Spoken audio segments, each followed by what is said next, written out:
Chers internautes ou fidèles téléspectateurs de la chaîne Malikounda Info Web TV, bienvenue à ce flash d'information.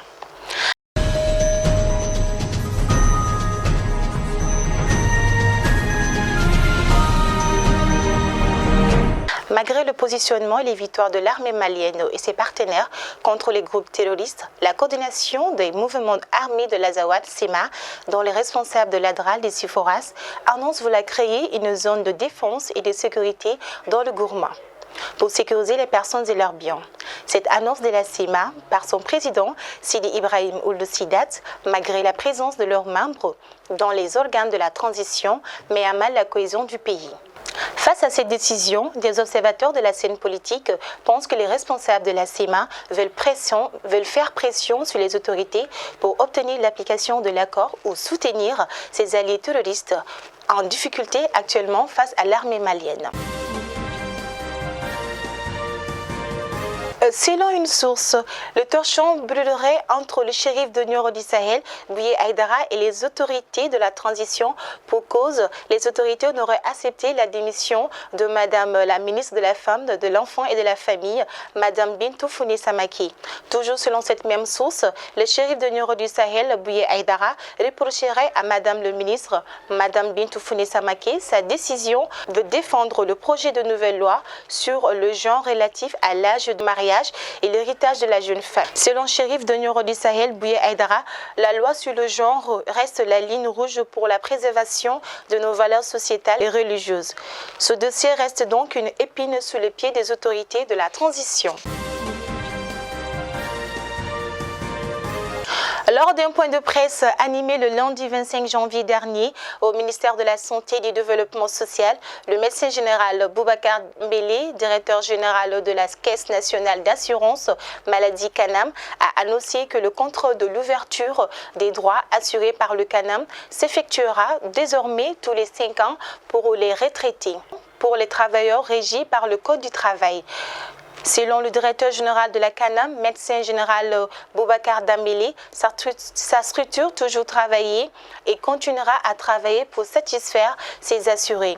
Il a assuré que sa structure a déployé 150 bornes de mise à jour des cartes biométriques AMO à Bamako, dans les régions et les cercles de Bamako, sur l'étendue du territoire national. Sur les plus de 22 000 cartes AMO biométriques encore non distribuées, des dispositions seront prises pour la distribution de toutes les cartes, a-t-il promis.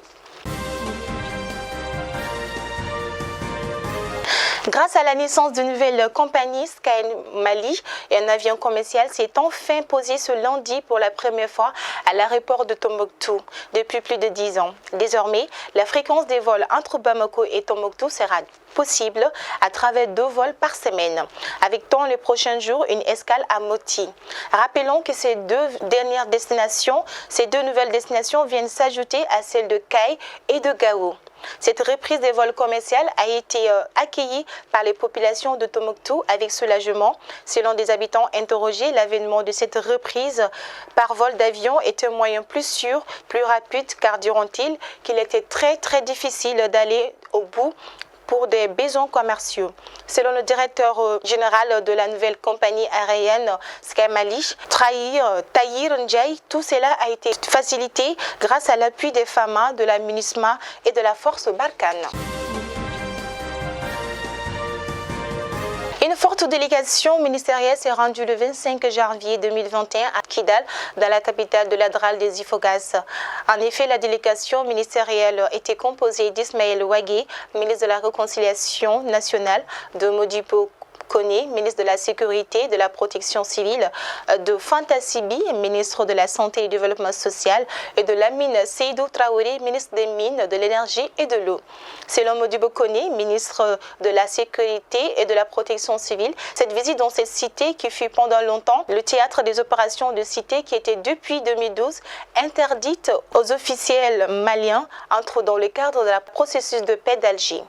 Dans cette délégation qui était allée au contact des habitants de la ville, on notait la présence de 2 secrétaires généraux du gouvernement. On nous rapporte également cependant qu'à la demande du médiateur algérien, la session du comité de suivi de l'accord d'Alger, CSA, a été reportée.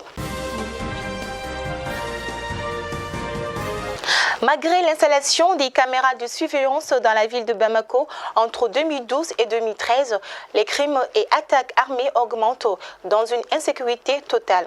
En effet, de décembre et de novembre dernier, plusieurs cas d'agression et d'attaques de la part des bandits armés. Face à cette recrudescence, certains habitants de la capitale de Bamako estiment que des caméras publiques sont installées pour la sécurisation des déplacements et des officiels et non des populations.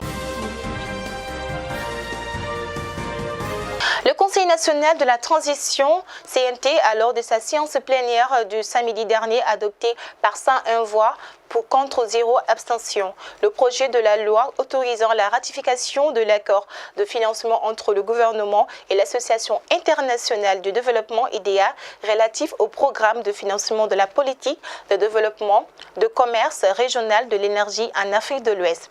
Il faut noter que l'Association internationale du développement IDEA, cette institution de la Banque mondiale, accorde au gouvernement malien un financement d'un montant de 18,1 milliards de francs CFA, assorti d'un don de 16,5 milliards de francs CFA. Ce financement vise au remboursement du marché régional de l'électricité au niveau de la CEDEAO.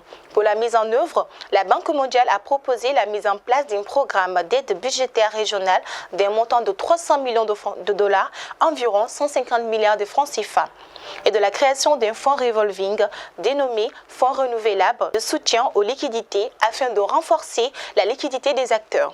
Il faut noter que le remboursement de ce prêt s'étalera sur une période de 32 ans après un délai de grâce de 6 ans. Selon le dernier rapport de Transparency International sur la corruption en Afrique de l'Ouest, sur l'indice de perception de la corruption, la Guinée-Bissau, le Nigeria, la Guinée, le Libéria, le Togo et enfin le Mali sont les 5 premières nations d'Afrique de l'Ouest les plus corrompues. Sur 180 pays, le rapport de Transparency International classe la Guinée-Bissau au premier rang des pays les plus corrompus, suivi du Nigeria. Selon l'état-major de l'armée sénégalaise, les manœuvres militaires lancées le 26 janvier 2021 se poursuivent en Casamance, dans le sud du Sénégal, dans le but de neutraliser les éléments armés qui ont trouvé refuge dans cette zone. Rappelons que depuis presque 40 ans, la Casamance est secouée par un conflit entre l'État et les indépendantistes du MFDC. Malgré des accords de cessez-le-feu et une accalmie ces dernières années, des accrochages ont eu lieu régulièrement dans les régions.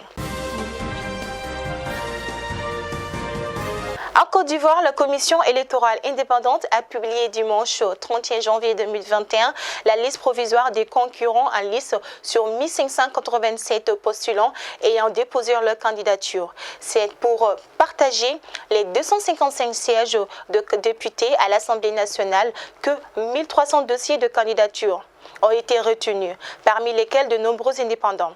Le caractère inédit de cette élection en législative 2021 en Côte d'Ivoire est que la nouvelle loi électorale oblige les partis d'aligner au moins 30% de candidatures féminines dans les circonscriptions avec plus de 2 sièges au pouvoir.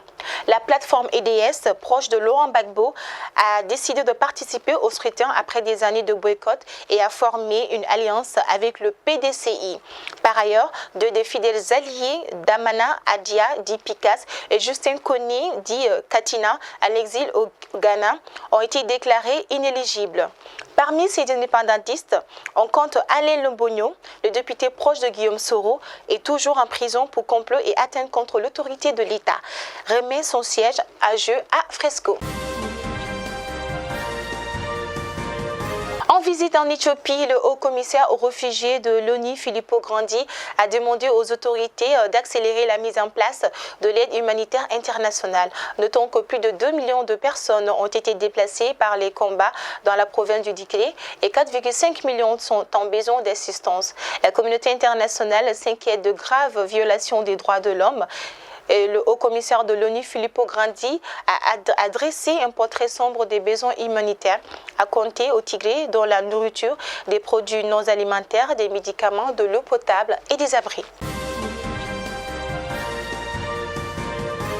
48 heures après la levée provisoire de sa suspension ce dimanche 31 janvier 2021 par le tribunal arbitral du sport TAS, Ahmad Ahmad a repris son poste de président de la Confédération africaine de football, la CAF. Le président Ahmad Ahmad a remercié Constant Omari qui a assuré l'intérim pendant sa suspension. Selon un communiqué, Ahmad Ahmad va saisir la commission de gouvernance de la CAF dès ce lundi 1er février 2021 à propos de sa candidature aux élections de la CAF qui sera prévue le 12 mars pour la présidence de la CAF. Ainsi prend fin ce flash d'information de ce mardi 2 février 2021 qui vous a été présenté par Demoiselle Safiatou Fili Coulibaly. Merci de l'avoir suivi et surtout bon suivi de programme sur votre chaîne Malikounda Funny Web TV.